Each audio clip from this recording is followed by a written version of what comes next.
40 کاله موږ د اسلام په نامه باندې دلته خلک دوکه کړلو. پښتو کې مثال دی، وایي که یوه وارخطا وتې دی د خدای خوار کړي، که دویمه وارخطا وتې دی د خدای خوار کړي، که درېیمه وارخطا وتې نو د تا خدای خوار کړي. نن موږ خدای خوار کړي یو په دې وجه چې موږ فیصله نسو کولی. د هغه د اسلام پارټي ته موږ راغله چې ویله ول اسلام پر دې ملک د اسلام نظام راولو، کرپشن ختمو، بدامنۍ ختمو، بدعملۍ ختمو. کتاب یې په قرآن در اخستی و چې دا قرآن دی و دې ته ووټ ورکړه، که دې نه کړې ور، که دې ورکړي جنت له به ځې، که دې نه کړې ور دوژخ له به ځې. زموږ حقیقت په دې کې دی چې موږ اسلام پرسته خلک یو، موږ اسلام ته نږدې خلک یو. موږ پر دغه ناره باندې لبیک وویل، ووټونه مو ورکړل، تر اسمبلیانو مو ورسول، هغه خلک مو ورسول چې چا د خپل کور خپل موټر نه و معلوم، خپل ځای چې بل جاګیره نه و معلوم. بیا هغه ځانو د هغه فایده څه شي ورسېدله؟ د هغه فایده دا ورسېدله چې موږ په قوم پرستي په قبیله پرستي سره تقسیم کړلو. خالي د خپل ووټ د اخیستلو دپاره په دې وطن کې قبیله پرستي خلک شروع کړل، ته پلانکۍ ځای، زه پلانکۍ ځای. په کوم اسلام کې دا شی شته چې نن په کوم هغه اسلام په کتاب کې شته چې ته قبیله پرستي کوې؟ قبیله پرستي دا ده چې په زراو نوکرۍ راغلي دي، دا قبیله پرستي سوې ده، ولاړ شئ چوربتۍ پسې واخلئ. آیا دا اسلام لار د ښوونې ده؟ که تاسې راواخلئ نن یې موږ په جارکوڼې سره خطا ایستلي یو، جارکوڼې په لاس راکړی دی. جارکوڼې دا دی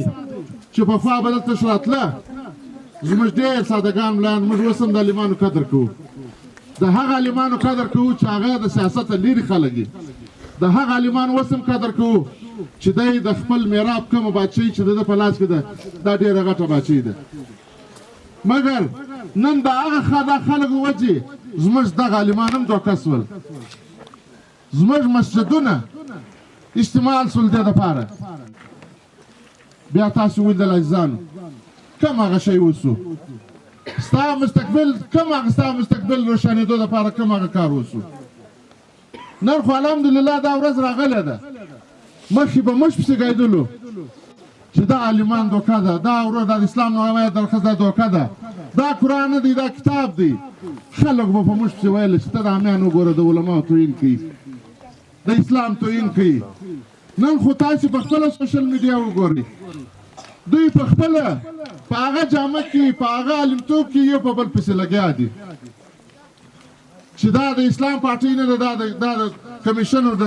کرپشن پارټۍ ده، دا د اسلام پارټۍ نه ده، دا د اسلام دا د قرآن کتاب نه دی، دا د کمیشنو د کرپشن کتاب دی. نن دوی په خپله وایي عزیزانو، دغه باوجود موږ فیصله نشو کولی. نن خو سوشل میډیا دور دی، هر کور هر کلي ته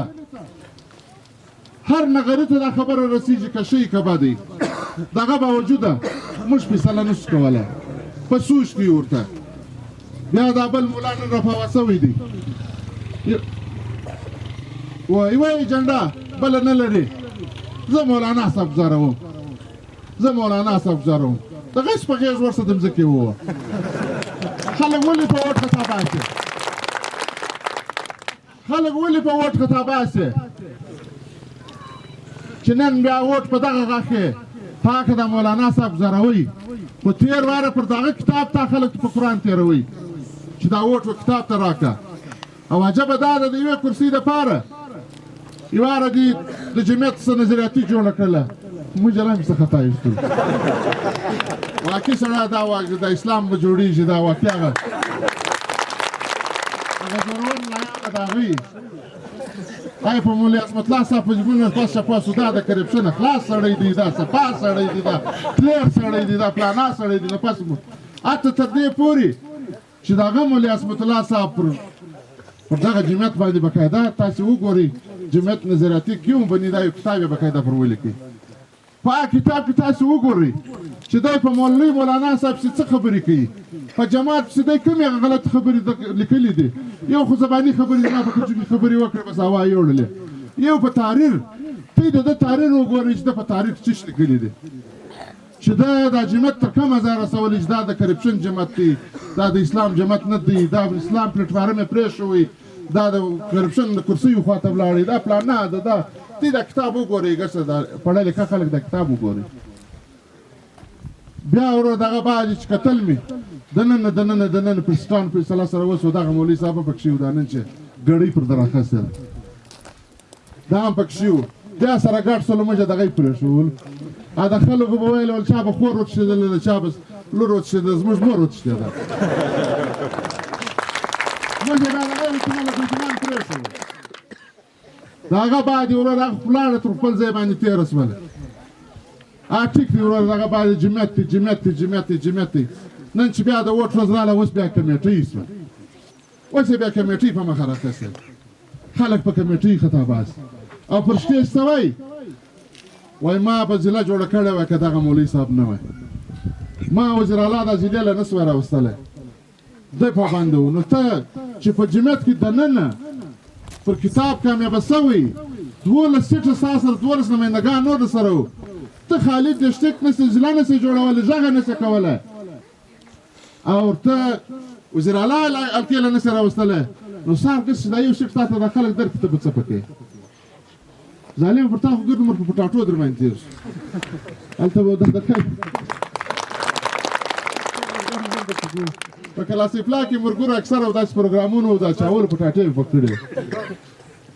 ما پوه شولې پټاټې به وې ما ظالمانو پوه شول پټاټې خو ښه ډېرې سوي ول دا د مولوي الله برکت دی نو دا ځانو دا نمایندګان ما استوي دا سړی ما ته رامعلوم دی دا د وزیر اعلی ملاقات یې نه سوی کولی چې ملاقات خالي وکړي نن دی بیا د قوم دپاره راپورته سوی دی بیا قوم دوکه کوي ای زموږ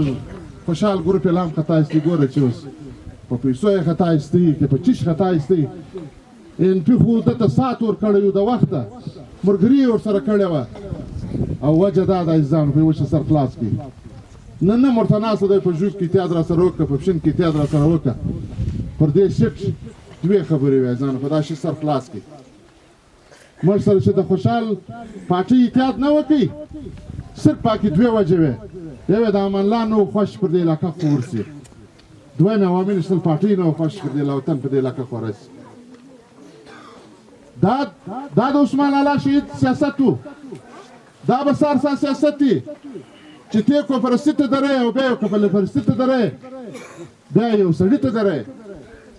عزیزان نن بیا پر دې وطن د خلکو د ایستلو لپاره نو په کار ده دې عزیزانو چې سوچ وکړئ موږ په کار ده چې د خپل وطن د مستقبل سوچ وکړو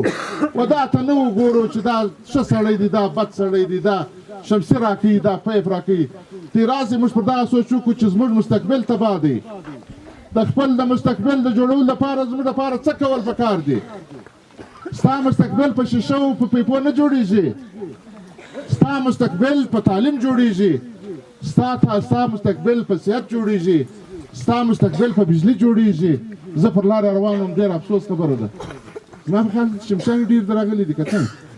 پر لارې ما کتل په کوم بوک تارونه نسته یو خو د غله خدای په در په دره کې خدای د خاک په سره کې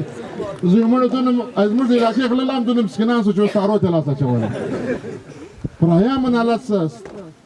پر غیرت من حالت څه چې ته د خپل کام در په دري غواړې خپل کام در په دره کې موږ په کار را دي چې عزیزانو د مستقبل سوچ وکړو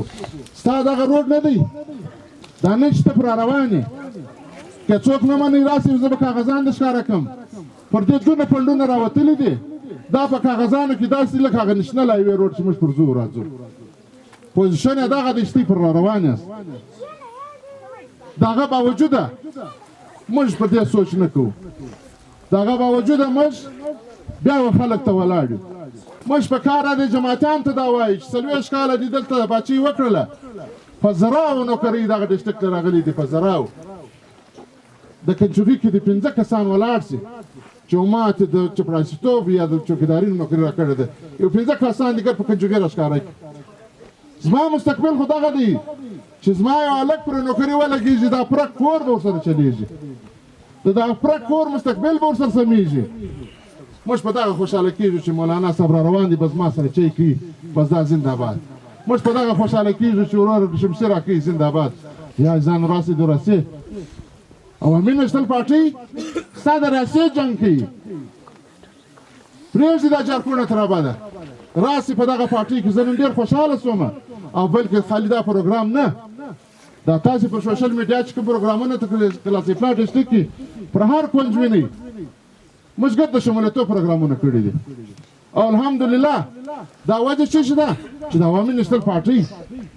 یو کارکردګي پر دې وطن پر دې ملک ستا باچا خان 33 کاله پر دې کام خالي جیل یوړی د باچا خان کور هم داسې کور و لکه دلته چې د نواب کور دی یا دلته زموږ کور دی دغسې کور دی په یوه شي کمي نه وه خو د دې کام دپاره جیلونه یې وړل زه پر تی سوال کوم زما دې په خدای قسم وي که موږ دې 33 ګنټې تاڼه پورې یوسو د 33 کاله جیل پر دې پښتانه کام وړی دی بیا چې نن خلک و تا ته ولاړ دي دا نن خلک چې د تا ووټ غواړي دا خو به یې جرګه کښېنستله بس هلک به فیصله وکړله بس د کاریز اوبه مې په وارې وې کړه چې د دې وارې ستا ولي خان جد جد وکړل دا تحریک یې وچلوي جلونه یې پرې وړل خوارۍ یې پرې وړلې نن یې ستا او د زما د ووټ یو فرق نشته زما او د باچا او د یو عام سړي د ووټ یو فرق نشته یوه رایه ده او دا ووټ موږ ډېر معمولي شی بللی دی دا ووټ د ملک تقدیر بدلی د ملک ستا چې د ملک وزیر اعظم جوړېږي هغه د دا ووټ برکت دی ستا چې د ملک صدر جوړېږي هغه په دغه ووټ جوړېږي موږ ډېر یو اسانه راړولې ده یا یې پر چیلي پر جیلۍ سره تقسیم کړو یا یې پر اسلام او پر کوپرستۍ سره تقسیم کړو یا په خپله تربګلویک سره تقسیم کړو چې نو زه د زه د یوه تور کوم دا بل زه دا بل تور کوي یا ځان د شعور قوم به جوړېږو او موږ ډېر تکړه قوم یو هسې پر لپو نه یو خلک په شیلو سره تقسیم کړي یو چې ته پلانکۍ ځئ زه پلانکۍ ځئ زه یو تا ته یو شی جوړ کړی ته یو ما ته بل شی جوړ کړی هغه صرف د دا ووټ د ورځ دپاره چې دی ووټ صرف په دغه ورځ په دغه نامه د ما او تا وړي بیا غم ما او تا ته پاته دی په کلي په کور کې ما ته یې په پښو سره تقسیم کړي دا غم به ما تا بیا تر بل الیکشنه سره چلوو عوامي نېشنل پارټۍ د قبیله پرستۍ خلاف پارټۍ ده عوامي نېشنل پارټۍ د وخته څه دا پیغام هر کلي هر کور هر درګاه ته رسولی دی چې د قوم پرستۍ خلاف موږ یو اوس هم موږ دا وایو چې موږ په دې علاقه کې د قوم پرستۍ خلاف خلک یو بیا ځان نن درې اپیګان دلته راغله یوه شانه خور په مخصوصه سیټ راغله کارکردګي ستاسو وخته دی نن د کنجوګۍ په شیلو کې تی پرګایل دي شانې خور پلانې شی کړی دي پلانې شی کړی دي پلانې شی کړی دي دا یو مخصوصه سیټ و که ته خپل سړی پر ایم این ای پر ایم پی راولې بیا وګوره بیا خپل مستقبل وګوره نن په دا 15 کاله یو غږ په اسامبلۍ کې نشو پورته نن واحد عوامي نېشنل پارټۍ د شاهینې په خوله دا غږ د زلیغه د ضلع مسلم باغه پورته شو داسې نه چې خالي ضلع مسلم باغ دپاره د کاریزات پشن به ډیویژن کېدی کلابلا دوه ضلع کړله ستا ژوب کې لوړلایي یو ډیویژن 2 ډیویژن یې کړل ستا مستقبل د پارټۍ در جوړوي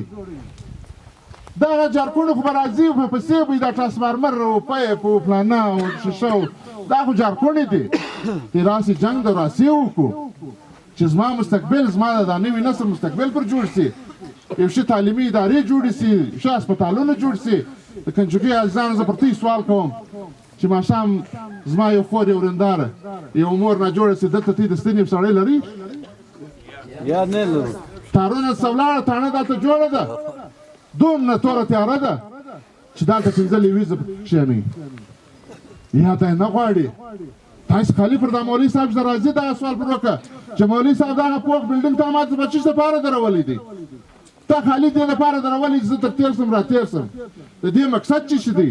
دا په مقصد ورسوه چې نن دلته به د تاڼه کې یو 15 والا وای یو موټر وای یو ګشت وای ولې به ستا تارونه عمر کېدلی ولې به تا سره دا لوبې کېدلی خدای چیش دی دا ستا مستقبل تباه کېده غواړي دی تا دا مجبورۍ ته رارسوي چې ته د قوم د بیټرۍ قوم جوړ شي ته د شیشې قوم جوړ شي عوامي نېشنل پارټۍ تا هغه ځای ته رسوي چې ستا مستقبل جوړ شي چې دا شیشه دی درکوي دا به ته په خپله رانیسې چې دا بیټرۍ دی درکوي دا به ته په خپل وسایلو رانیسې نو ترې راسې عزیزانو چې پر دغه NP داسې مضبوط کړو پر دې خپل وطن پر دې علاقه چې دنیا د دې نظر وکړي د دا ځان خلاص کړو اوس خو ما دې وملیدل چې قومپرستانو پر دوه حصو سره تقسیم شو خپل سره بلای پسې کوي هېڅ زموږ د ګایدلو ضرورت نشته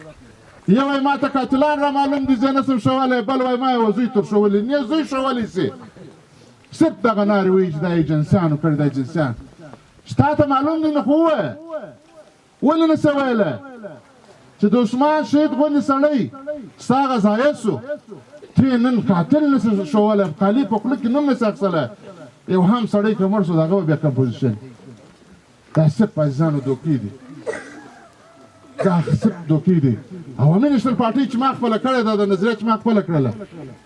زما په یوه شي باندې ما خپله کړې ده چې دی هر وخت دا رشتاګوي د دا په اواز رشتاګوي اواز پورته کوي مشتم د پلار د نیکه څه دغه وصیت دی چې سیالي کوئ مړه نه کوئ د غیرت ژوند کوئ که یوه شپه یې کبلی و چا ته په ټیټ سترګو مه غږېږئ و چا ته په ټیټ سترګو مه کېږئ کمانډر نفسي سره کښېنستو خپل مجلس به مه کړئ نو نن زما ځان ته دا وویلې چې عزیزه راسه نن نو چې ما کومه ذمهواري پرې کړې ده نن یو ذمهواري کوچنۍ ذمهواري ستا هم ده او ډېر اسانه ذمهواري ده نه د تېرسودو کیس دی نه وروره د جنګ له دې بیا کوچنۍ پرچۍ ده په دا کوچنۍ پرچۍ باندې ستا تقدیر بدلیږي خوند به دا کوي عزیزانو قوم په خواست نه چلیږي خوند به دا کوي چې زه دا قوم پر سر چا ته خواست وکړم دا خواست ما سره خوند کوي او که زه وکړم د حکم د دا پرچۍ کې دی که خپل وړتیا غواړې یا ما د خواسته خلاصې نو نن دا پرچۍ په کار را دی چې عوامي نېشنل پارټۍ پر لالټین باندې ووایي بیا به ځان حکم کېږي که خدای کړي بیا به دا ستا چې نن تارونه نشته یوه پوښتنه نشته ستا چې دا روډ خراب دی یوه پوښتنه نشته انشاءالله تعالی دا زما د تې سره وعده ده چې ستا یکسین جو به په دا کنچوکۍ کې درته ناست څه شوی ځان